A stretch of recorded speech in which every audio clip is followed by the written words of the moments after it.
Hello everyone, so this is the session number 15 of Advances in Post-Harvest Technology of Fruits and Vegetables, and the topic which we'll be covering today is instrumental methods of maturity determination.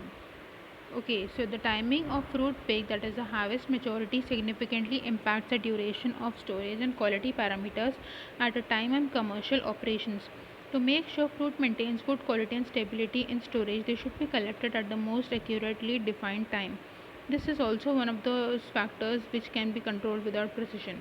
In order to determine harvest maturity in apples, it is necessary to use assessment methods which enable precise evaluation of their condition. Generally, these methods, which are not readily available for fruit farmers since they involve use of costly equipments, example the procedure of measuring ethylene concentration in apple core.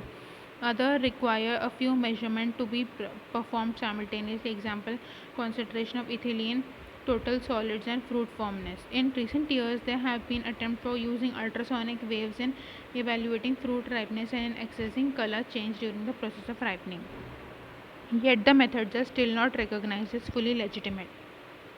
Harvest maturity in fruits designated for long-term storage can be most effectively determined by measuring concentration of ethylene in the fruit core. The procedure requires the use of gas chromatography available at specialist laboratories. Harvest time can be predicted with the use of induced ethylene method or by use of Shreve index. As reported by previous studies, the harvest Shreve index should be in the range of 0.9 to 1.1. The easily available, affordable and simple methods include the test for starch. It involves observation of the starch decomposition which results during the maturation of the process in apple fruit.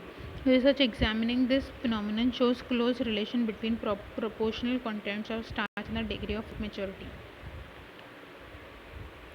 It is difficult to explicitly identify the area occupied by the starch indicated in the SI results due to the varied starch patterns encountered in different varieties. Precision of the assay also depends on the quality of lighting applied to the examined area of the sample as well as the individual subjective perceptions of the person performing the test. Applications of the simplified assay procedure leads to numerous errors. Hence, it is necessary to improve accuracy and reliability of measurements by using enhanced methods of reading and calculating the value of starch index. Less frequently applied method includes the procedure of examining the image during starch decomposition with the use of computerized video devices. Precision of the assay also depends on the quality of the lighting applied to the examined area of the sample as well as individual subjective perceptions of the sample performing the test. Application of this simplified assay procedure leads to numerous errors. Hence, it is necessary to improve accuracy and reliability of measurements by using enhanced methods of reading and calculating the value of starch index. Here in this chart are the changes in the calorific value of tomato and strawberries dry matter during consecutive analysis. So this is the changes in the calorific value, which decreases from 4150 calorie per dry gram mass to 3850.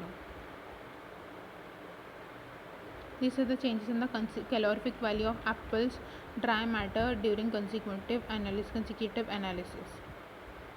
It was observed during the consecutive analysis trial that the calorific value of the fruit dry matter tended to decrease from over 4,100 calorie per gram of each fruit to the level of 3,900 calorie per gram. Given the constant rates for moisture content in the specific fruits, we can postulate there is a general tendency showing changes in the calorific value in fruit calculated for the fresh matter. The calorific value decreased so visibly that it can be concluded the differences between the specific dates of assessment were statistically significant at the significance level of 0.95. The flattening trend lines show that the decrease in the calorific value is gradually inhibited in the examined fruit. This might in fact indicate the optimum harvest maturity in these fruits. The dominant component of fruit's dry matter includes sugar, and the initial stage where the fruit is immature, starch, which later during the process of ripening is transformed into simple sugars. Calorific value of the starch is higher than the simple sugars, therefore the present findings of the starch is higher than the present findings simply reflect the changes occurring in the fruits. More calorific starch is transformed into less calorific monosaccharides and as a result the calorific value of the fruit decreases. Hence it is possible to identify the moment when the calorific value of the fruit's dry matter and starch has mostly broken down into glucose, which might be the way to determine the optimum timing of the fruit's harvest. In the case of apples, the calorific value should be slightly higher than the tomatoes or strawberries due to the fact that the latter are harvested at a time they are ready to for consumption. That's all for this session. Thank you.